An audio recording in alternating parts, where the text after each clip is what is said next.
Hi hello नमस्कार, कैसे हैं आप सब लोग। उम्मीद करता हूँ बहुत अच्छे होंगे और बड़े अच्छे से अपना अपना ख्याल भी रख रहे होंगे। और आज देखिए देवी हेलेन ने किस तरीके से, जी हाँ, समझाया अपनी बेटी को और बेटी के साथ साथ आम जन को भी कि किस तरीके से विकट परिस्थितियों में और जो लोग आपको पसंद नहीं करते उनके साथ भी सरलता से रहा जाए और सबको अपने पक्ष में किया जाए। कड़वा वचन जो आज बोल रहे हैं, आपके धैर्य के बाद में कुछ समय बाद में वही लोग आपके बारे में मीठा बोलने लग जाते हैं। ये सारी बातें देवी अहिल्या ने मुक्ता को समझाई। क्यों? क्योंकि आज हम देखते हैं मुक्ता सज धज के आ रही होती है शादी के मंडप में। जी हाँ, और अब हर कोई वहाँ पर उन पर फूलों की वर्षा कर रहा होता है और मन ही मन दुआ कर रहा होता है, प्रार्थना कर रहा होता है भगवान से कि ये जो नई जोड़ी है जिनकी शादी हो रही है, मुक्ताबाई होलकर और यशवंत राव फणसे, सदैव खुश रहें, आबाद रहें, हंसते खेलते रहें। जी हाँ, विधि विधान के अनुसार उनकी शादी हो रही होती है। वो अग्नि को साक्षी मान करके भगवान शिव शंभू का नाम लेकर के, अपने बड़ों का आशीर्वाद लेकर के सबके समक्ष अपनी शादी की विधियां जो है पूरी कर रहे होते हैं। और वहाँ मल्हार राव सूबेदार जी अपना कर्तव्य निभा रहे होते हैं। लेकिन क्या होता है, दुश्मन गोले दाग रहा होता है और मल्हार राव सूबेदार जी के सैनिक धड़ाधड़ धराशायी हो रहे होते हैं। जो कि उम्मीद नहीं थी कतई कि इतना लहू बह जाएगा मराठाओं का वहाँ पर। और यहाँ पर नया रिश्ता जुड़ रहा होता है, सभी लोग खुश होते हैं, परंपराएं सारी निभाई जा रही होती हैं और बड़े ही अच्छे तरीके से यहाँ पर मतलब हर कोई खुश है। मालेराव भी खुश है। और इतना ही नहीं, आज हमने देखा मालेराव और देवी अहिल्या का, जी हाँ, वो वार्तालाप जो शब्दों से नहीं था, इशारों से था, आँखों से था। मतलब कि हाँ, दोनों एक दूसरे को अच्छे से समझ रहे हैं और मिलकर कार्य कर रहे हैं एक दूसरे की सहमति के साथ में। हालांकि सहमति तो देवी लहर की थी, मगर पूर्ण रूप से इसमें साथ में जुड़ा हुआ था मालेराव, दिल से भी दिमाग से भी। अब देवी अहिल्या याद करती हैं मुक्ता को देखते हुए वो पल जिनसे देवी अहिल्या के जीवन में एक नया, जी हाँ, सूरज उगा था। देवी अहिल्या ने जाना था खंडेराव होलकर को, उनके साथ में विवाह हुआ था। वो विधियाँ भी, वो बातें भी देवी अहिल्या याद करती हैं और मुस्कुराती हैं, साथ में आशीर्वाद दे रही होती हैं अपनी बेटी को। और फिर दिखाते हैं शादी की सारी विधियां हो चुकी होती हैं, शादी संपन्न हो चुकी होती है। देवी अहिल्या मृदंग के पास में होती हैं, खंडेराव जो इसे बजाया करते थे और देवी अहिल्या उन्हें याद कर रही होती है, बता रही होती है बड़ा ही अच्छा वर मिला है मुक्ता को और आपकी कमी जो है खली यहाँ पर, आप बहुत याद आ रहे हैं। देवी अहिल्या रो रही होती है, खंडेराव से बातें कर रही होती हैं। आवाज़ आती है वहाँ पर गौतम साहब भी, और वो भी यही कहती हैं अहिल्या रो मत इस शुभ मौके पर। हाँ, कमी खल रही है उन्हें भी अपने बेटे की, और वो होता तो ना जाने क्या होता। मगर कहती हैं खैर कोई बात नहीं, वो जहाँ भी होगा यही चाहता होगा कि उसका परिवार खुश रहे, और तुम रोगी तो उसे दुख होगा, इसलिए नहीं ऐसा मत करो। और ये तुम्हारे जीवन में बहुत बड़ा आज का दिन है और खंडेराव होलकर के लिए भी, इसलिए इसे अच्छे से खुशी खुशी मनाओ। ठीक है। अब क्या होता है, अब वो कहती हैं चलो विदाई का समय हो गया है, चलते हैं। देवी अहिल्या कहती हैं आप चलिए, मैं आती हूँ।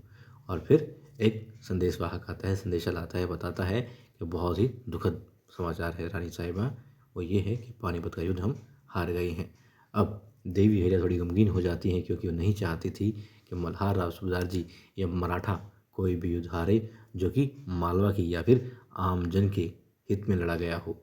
खैर, अब देवी अहिल्या कुछ सोचती है जाने के लिए या फिर उस विषय में, तभी आ जाती है हरकुबाई वहाँ पर और कहती हैं कि अहिल्या चलो विदाई का समय हो रहा है, सब तुम्हें बुला रहे हैं। अब देवी अहिल्या कहती है कि हाँ आप चलिए, मैं आती हूँ।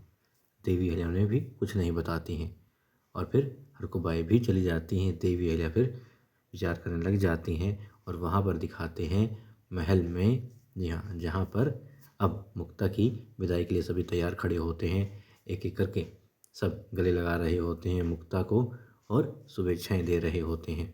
अब मालेराव कहता है कि वो उसकी बहन से बहुत प्यार करता है और उसने कभी नहीं चाहा था कि यशवंत उसकी बहन के जीवन में आए, लेकिन जब उसने जाना कि हाँ यशवंत के अंदर वो काबिलियत है, इसीलिए दुल्हन ने उसे चुना है, और वो भी सहमत हो गया खुशी खुशी अपनी बहन का हाथ यशवंत के हाथ में देने से, और उसे अच्छा लगा वाकई में। फिर सभी आती हैं रानियाँ वहाँ पर और क्या करती हैं, जी हाँ, फिर गले मिलती हैं। प्रणाम करती हैं यशवंत को, आशीष देती हैं और मालेराव फिर कहना चाहता है कि यदि एक भी आंसू गिरा उसकी बहन की आंख से तो फिर गोतवाई साहब रोक देती हैं कि नहीं, इस तरह की बातें नहीं करनी है मालेराव। ठीक है, बेचारा फिर चुप हो जाता है। हालांकि यशवंत समझ रहा होता है कि हाँ, मालेराव बहुत प्रेम करता है अपनी बहन से, बस इसलिए सारी बातें कर रहा है। और कुछ लोग ऐसे भी थे, तो कुछ जिनमें से एक हैं जिन्हें लगा था कि कहीं मालेराव भड़क ना जाए। खैर, अब देवी अहिल्या की राह सब तक रहे होते हैं और मुक्ता अपने भाई को भी गले लगाती है, सबसे गले मिलती है। उसके बाद में अपने भाई को गले लगा कर फिर से रो देती है और कहती है, भाई आई कहाँ है। तभी देवी अहिल्या आ जाती हैं और मुक्ता उनके सीने से लगकर फिर रोने लग जाती है और कहती है कि आई, अब तक आप मेरे आंसू पहुँचते आई हैं, अब शादी के बाद जो मैं चली जाऊँगी, मुझे कहीं नहीं जाना, आपके पास ही रहना है। और कौन मेरे आंसू पहुँचेगा, कौन मुझे मतलब कि आपने सदैव मेरा साथ दिया है, हमेशा साथ खड़ी रही हैं, और नहीं, मुझे नहीं जाना। तब देवी कहती है कि तो हमारी रीत है, कौन बेटी चाहती है जाना, मगर जाना ही पड़ता है। और तुम भी अपने गृहस्थ को मतलब उसकी शोभा बढ़ाओ, अपने घर की जाकर के वहाँ पर उसे सौभाग्यशाली बना दो। अब देवी हिले कहती है, वहाँ बहुत सारी ऐसी बातें होंगी जो तुम्हें पसंद नहीं आएंगी शुरुआत में, तुम्हें बहुत अलग भी लगेगा, अटपटा भी लगेगा, तुम्हें कई चीज़ों में बहुत ही बेचैनी महसूस होगी, तो कभी तुम्हें कुछ ऐसा होगा जिससे लज्जित महसूस तुम करोगी। लेकिन नहीं, ऐसा कुछ नहीं अपने दिमाग पर आने देना है, दिल पर आने देना है। समय के साथ साथ सारा ठीक हो जाएगा, तुम्हें सब अच्छा लगना लगेगा। क्यों? क्योंकि जो कड़वा बोल रहे हैं वो भी तुम्हारे लिए फिर मीठा बोलने लगेंगी, जो भी तुम्हारे काम में बाधा पहुंचाने की कोशिश करेंगे वो सब तुम्हारा सहयोग करने लगेंगे धीरे धीरे समय के साथ में। और तुम्हारे, जी हाँ, तुम्हारे सकारात्मक बने रहने की वजह से ये सब होगा। तो सब अच्छा करना है, अच्छे से करना है, और फिर बहुत अच्छा है। यशवंत के लिए वो कहती हैं, तुम्हारा पति बहुत ही अच्छा है, हर पल पर तुम्हारे साथ खड़ा रहेगा, हर समय तुम्हारा साथ देगा और तुम्हें किसी भी चीज़ की कमी नहीं होने देगा। इन्हें यकीन है पूरा देवी अहिल्या को इस बारे में, और तुम देवी अहिल्या के यकीन पर यकीन करो, यशवंत पर विश्वास रखो। और जब भी बातें देवी अहिल्या कह रही होती हैं मुक्ता से, तो देवी अहिल्या देखती है यशवंत की तरफ, और यशवंत भी देवी अहिल्या की तरफ देख करके सहमति जताता है, विश्वास दिलाता है आंखों ही आंखों में कि वो आपके मुक्ता को, यानी देवी अहिल्या की मुक्ता को और अपनी पत्नी मुक्ता बाई को कभी भी किसी प्रकार की कमी महसूस नहीं होने देगा, हमेशा उनके साथ खड़ा रहेगा, दुख दर्द तकलीफ उनके पास फटकने तक नहीं देगा।